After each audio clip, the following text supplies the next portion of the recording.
Hello बच्चों, let's read this question. So this question says light of wavelength lambda falls on a metal having work function hc by lambda naught. Photoelectric effect will takes place. Photoelectric effect आपका कब होगा ये हमें बताना है। इसके corresponding आपको यहाँ पर 4 ऑप्शंस गिवन है। तो देखिए बच्चों, इस क्वेश्चन का की कॉन्सेप्ट आप क्या लिख सकते हैं? The key concept of this question और फोटो इलेक्ट्रिक इफेक्ट लिख लीजिए। क्या लिख लीजिए? Photo electric effect. photoelectric effect, this will be the key concept of this question. Photoelectric effect देखिए होता क्या? Photoelectric effect होता है ejection of the electrons from the surface of the metal whenever a light of frequency greater than the threshold frequency falls on a metal. Alright, अगर कोई light क्या करता है आपकी फॉल्स पड़ती है, मान लीजिए लाइट जिसकी वेवलेंथ कितनी है आपकी लैम्डा के इक्वल है, ठीक है। तो इसके करस्पॉन्डिंग देखिए मैं एनर्जी कैसे डिफाइन कर सकता हूँ? एनर्जी इसके करस्पॉन्डिंग में लिख सकता हूँ, एनर्जी होता है आपका एच सी बाय लैम्डा के इक्वल या फिर एच टाइम्स एफ क्या होता है? फ्रीक्वेंसी, ठीक है। ये आपका क्या रहेगा? दिस इज एक लाइट जिसकी वेवलेंथ आपकी लैम्डा है, उसकी करस्पॉन्डिंग आपकी एनर्जी यहाँ पर इतनी आ जाएगी। ऑलराइट, हमें क्या देखा है? मेटल का यहाँ पर वर्क फंक्शन गिवन है। वर्क फंक्शन किसके इक्वल होता है? वर्क फंक्शन होता है फाइनल, ये होता है मिनिमम इतनी एनर्जी की लाइट तो हमें क्या करनी पड़ेगी? इस पर गिरानी पड़ेगी। वर्क फंक्शन को हम लिख सकते हैं H C by lambda naught. Lambda naught क्या होगा यहाँ पर? Threshold wavelength. तो लैम्डा नॉट क्या होगा यहाँ पर? Threshold wavelength. हम इसको ऐसे डिफाइन कर सकते हैं। ओके, तो from the Einstein photoelectric equation जो आपकी टोटल एनर्जी होती है वो दो फॉर्म्स में डिसिपेट होती है। एक तो पहले आपका क्या आता है? वर्क फंक्शन, ठीक है। जो आपकी लाइट हो रही, लाइट की एनर्जी मिनिमम वर्क फंक्शन के इक्वल होनी चाहिए। फिर जितनी एनर्जी बचती है वो आपकी इलेक्ट्रॉन्स की काइनेटिक एनर्जी के फॉर्म में जाती है, जिसे हम क्या बोलते हैं? आपकी के मैक्स बोलते हैं।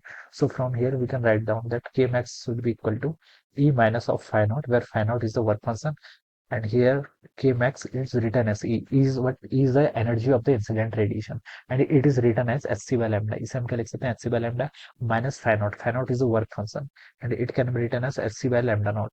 So from here we can take hc common and now this is 1 by lambda minus 1 over lambda naught. We know that kinetic energy must be positive. Kinetic energy क्या होनी चाहिए? Always क्या होती है? Positive होती है। So from here we can say that hc is taken as common and from here lambda not minus lambda divided by lambda times lambda naught. तो यहाँ से काइनेटिक एनर्जी को पॉजिटिव आने के लिए काइनेटिक एनर्जी का पॉजिटिव आएगी, lambda lambda naught ये टर्म तो पॉजिटिव है। तो इस पूरी टर्म को पॉजिटिव होने के लिए हम बता सकते हैं जो लैम्डा नॉट माइनस लैम्डा वाली टर्म है इट शुड बी पॉजिटिव, ये भी पॉजिटिव होनी चाहिए। तो लिख सकते हैं lambda naught minus lambda it should be greater than zero. ये क्या होनी चाहिए? जीरो से ग्रेटर होनी चाहिए। और ये बोल सकते हैं कि जो लैम्डा नॉट होगा it should be greater then lambda. Lambda से क्या होना चाहिए? ग्रेटर होना चाहिए।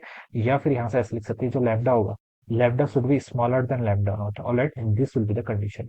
ये कंडीशन हो जाएगी।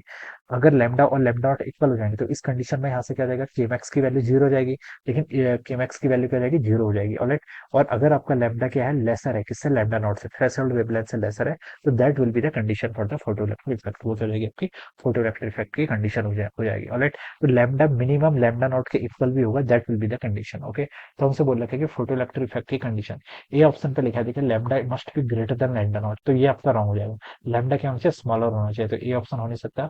बी पर लिखा है lambda must be lesser than lambda naught, lesser than और इक्वल टू, तो ये वाली कंडीशन सेटिस्फाई कर जाएगा। ओके, सी पे लिखा है कि lambda should be greater than 2 lambda naught, this is incorrect. Lambda is equal to 4 lambda naught, this is also incorrect. तो यहाँ से जो करेक्ट ऑप्शन होगा वो क्या होगा? बी ऑप्शन यहाँ से राइट होना चाहिए। So we can say that option B would be the correct answer of this question. Okay, so this would be the answer. So I hope you all understood this concept. All the best and thank you so much.